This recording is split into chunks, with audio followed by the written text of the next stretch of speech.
In the quiet town of Hollow Creek, the sun was dipping behind maples, casting long shadows over the storefronts. A veteran deputy named Reed Mason watched the street from the single glow of his dashboard, certain nothing would disrupt the night shift. On a bench outside the market sat a girl, Mira Coleman, small and nervous, clutching a bag of crackers her mother had just bought. She wore a faded denim jacket and braided hair that swung as she tapped her sneaker, looking around as if she didn't belong. She looked around as if she didn't belong. Reed's gaze tracked every passerby, coded as risk, and the moment his eyes landed on her, his instinct whispered of trouble. He believed his duty required him to investigate any hint of mischief, especially when a child appeared alone after dark. When he stepped from the cruiser, the air smelled of warm bread and rain, and his steps carried the weight of years of rules and routine. The first true spark of trouble flickered when he asked where her guardian was, and she pointed toward the store with a tremor in her lip. Reed escorted Mira to the front of the market, voice flat as he asked whether she had paid for the crackers. The girl choked back a cry and insisted her mother had bought them, but his mind had already mapped the scene as a misdemeanor. Shoppers paused, phone cameras rising, and the manager hurried over, weighing the value of a few crackers against public order. Mira's mother, Lena Coleman, arrived upon the scene, her face pale with worry and eyes blazing with protectiveness. Lena tried to explain that Mira waited for her outside the store while she finished a quick purchase, but Reed's stance did not waver. In the crowded aisle, the deputy claimed he was merely enforcing policy, that a child alone could signal trouble and heighten risk to the community. He pulled Mira to her feet and guided her toward the exit, a firm grip on her elbow that sent a tremor through the crowd. The crowd whispered, some echoing Lena's plea that a kid be treated as a kid, others murmuring about street justice and the need for good order. Inside, the bustle of the store drowned the growing argument as Lena reached the doorway, insisting the crackers were paid for. Reed stayed close, his voice crisp, saying the situation required a quick assessment before anyone got hurt. Lena's words collided with his, and a small crowd formed an accidental chorus around the checkout line. Mira cried, the fear of being accused weighing on her like a heavy coat she couldn't shed. A clerk testified that the family's purchase had included the crackers in the final bag, not a theft, if the moment allowed for such nuance. But Reed's mind mapped a threat where there was only a child, and he pressed Mira forward toward the back room. Lena followed, shouting for dignity, while others pulled phones from purses, streaming the scene across social feeds. When the store manager called the scene to the attention of the chief, Reed found himself staring down a path that would soon be scrutinized. The police chief arrived minutes later with a calm, heavy gaze, doctrine of procedure in his stride. He listened to Lena's account with a brevity that felt like a verdict, then announced that an internal complaint had been lodged against Reed. "This is more than a misstep," he said. "It's a case of inappropriate bias that cannot stand." Reed was placed on administrative leave, pending a formal review, and required sensitivity training. The world outside the station seemed to shift, as if the town itself held its breath to see what would become of him. In the days of suspension, Reed confronted memories of other encounters he had trusted as proof of his competence. He replayed the look on Mira's face, the crowd's mixed reaction, and the moment when Lena's voice choked off his own. He began to suspect that perhaps his instinct had grown brittle, a product of habit rather than understanding. The mandated sensitivity course arrived with a flood of slides, statistics, and testimonies that felt less like education and more like a mirror. Reed listened to stories from people who had learned to navigate the town's biases, and a quiet humility began to replace certainty.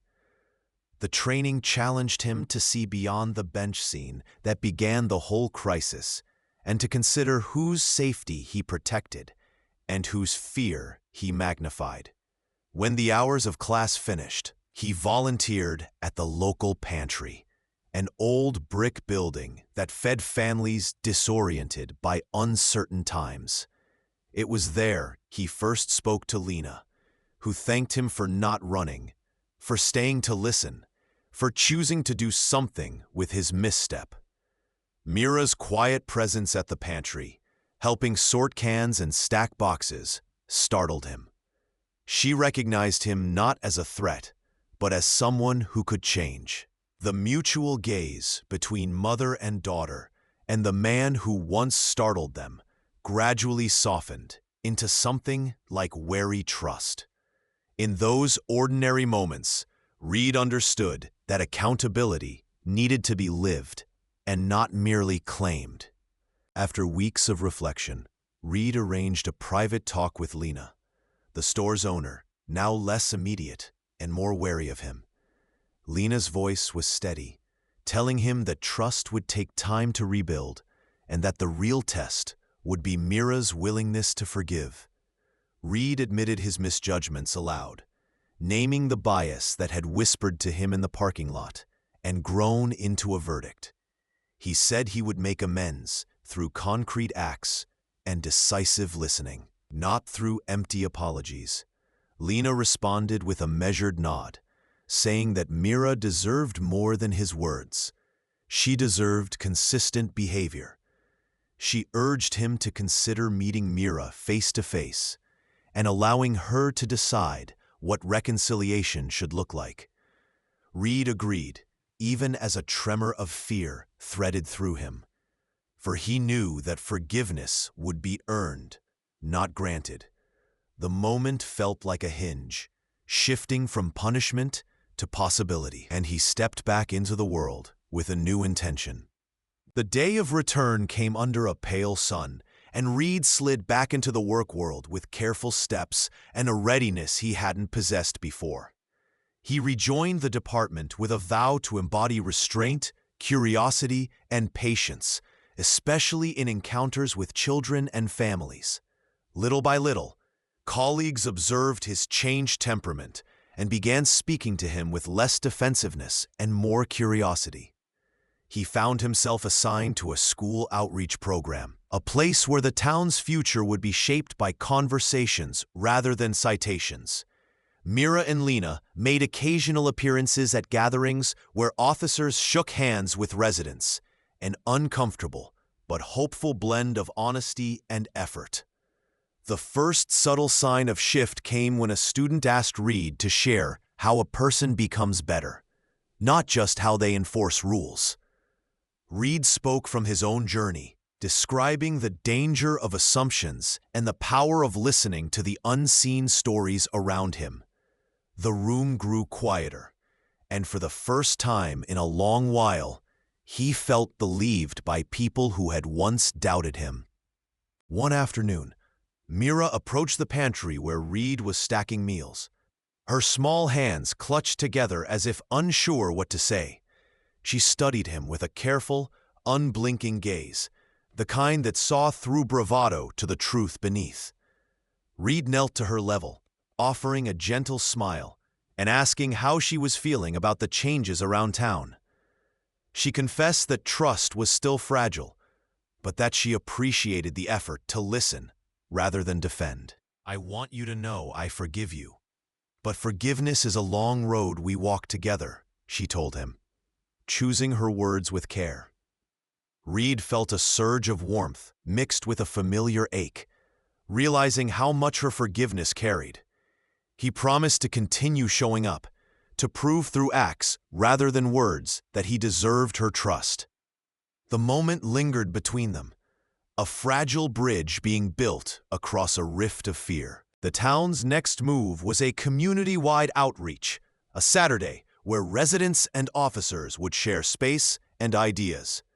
Reed helped organize activities that invited dialogue, not judgment, from weathered residents and skeptical youngsters. Lena brought her family to the event, showcasing a baked goods stall that drew crowds and a line for conversations about safety and fairness. Mira, now a helper who moved with growing confidence, offered to guide younger children to the games and explain the rules. The first major moment came when a kid shouted for officers to join a dunk tank, turning a tense memory into a game of laughter. Reed climbed into the tank with a grin that surprised even himself, soaked by spray and the cheers of a grateful crowd. The crowd's energy shifted as camera phones captured people from both sides of the badge, laughing together and sharing hot dogs. In that moment, Reed realized the true measure of progress. Rapport built not by fear, but by shared, playful moments and mutual respect. After the event, Lena invited Reed to a neighborly dinner, a simple gesture charged with symbolic weight. They sat around a quilted table in Lena's kitchen, the aroma of simmering stew filling the room with a warmth that felt earned. Lena spoke about Mira's aspirations, mentioning how the child admired officers who listened and protected with compassion. Reed admitted that his initial action had not only harmed Mira, but had unsettled the town's trust in the entire department. He laid out a plan to expand the outreach program, inviting parents and teachers to help shape practical safety guidelines. Mira listened, nibbling on bread crusts, and finally asked him if he would help her study for police exams someday. The question hung in the air, a small but undeniable spark of possibility that warmed the room. They agreed that the work would continue, with transparency, accountability, and shared leadership guiding every step. In the months that followed, the outreach program grew beyond the pantry and schoolyard, becoming a citywide model for community policing. Other officers joined Reed, not to patrol for punishment, but to contribute to dialogue, mentorship, and conflict resolution. The town's residents spoke frankly in meetings, voicing fears and offering constructive ideas to reduce friction. Mira became a mentor to younger students, guiding them through mock interviews for future careers and raising questions about justice. The department started tracking progress with surveys that showed higher levels of trust and lower incidence of bias in everyday encounters.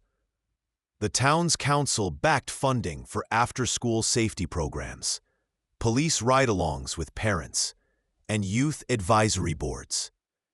Reed's former critics began to acknowledge real change, not in loud declarations, but in quieter, repeated acts of service.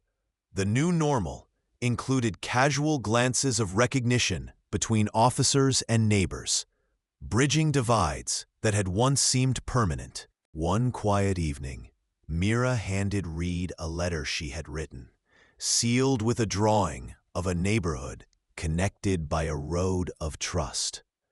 In the note, she thanked him for choosing to listen, for working to prove that people could grow even after bad beginnings. She wrote that she hoped to become an officer herself someday, so she could help others the way he had helped her family. Reed folded the letter gently, feeling a tenderness that belonged to healing rather than punishment. He realized that this was the fulfilled arc of the town's story. Consequences met with courage, and redemption measured by sustained care. The partnership between Dana and Reed had evolved into a steadfast alliance for safer streets and more honest conversation. The community's trust, once tattered, now stood as a living promise that mistakes could lead to improvement, not isolation. As the sun rose on a new season, Reed walked the square with Mira and Dana, feeling not pride but responsibility for keeping the transformation alive. The town slept a little easier that night, not because danger had vanished, but because its people trusted that wrongs could be righted. Reed kept a small journal of community stories, a ledger of why restraint mattered more than force. He rewrote his own operating manual, prioritizing listening, patience, and the healing power of shared tasks.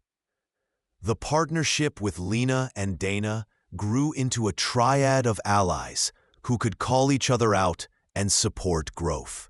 The story of Mira continued to unfold in classrooms and on the streets as a living example of what possibility sounds like. Some nights, he would glance at Mira's drawings and remember the fear that once lived in her eyes and vow to protect it from returning. The town's new identity hinged on the daily choices of ordinary people who refused to abandon their commitment to one another. And as the season turned again, Reed understood that the real work would never end. But the path ahead was clear. Keep listening, keep serving, and keep hoping. On a bright afternoon, a town-wide ceremony recognized the volunteers who had built the bridge between departments and residents. Reed stood beside Mira, Dana, and other community voices as they received a standing ovation for their courage and collaboration. A banner reading "Second Chances, Stronger Community" fluttered in the light breeze above the crowd. The mayor spoke about the power of listening, accountability, and shared responsibility for each other's safety. Mira waved to the crowd, her future already mapped in her mind, and Reed felt the weight of possibility lift. The ceremony concluded with a pledge to sustain the program, fund training, and protect the space where trust could spread. When the sunlight softened, Mira leaned toward Reed and whispered that she would study hard for the exam and never forget what people could become when they choose to change. Reed squeezed her hand and replied that he would be there every step of the way, a constant reminder that miracles begin with ordinary acts. If anyone asked how their town changed, residents would tell them about a night of misperceived blame and the long road back to trust. They would describe a deputy who chose to learn rather than to condemn, and a family who refused to give up on their neighbor. They would mention a child who dared to believe in a future where justice included mercy and second chances. The tale would close with a promise that every encounter counted. Then, the tale would close, and every apology meant something when followed by consistent action. In the end, the city knew what it meant to heal together, not by erasing the past, but by building something stronger from it. The message spread beyond Hollow Creek, offering a blueprint for communities grappling with fear and bias. And Mira, with a bad-shaped dream in her pocket, reminded everyone that courage could start with a simple act of forgiveness. The lights dimmed on the town, but the legacy of their decision to stay present and open would glow for years to come.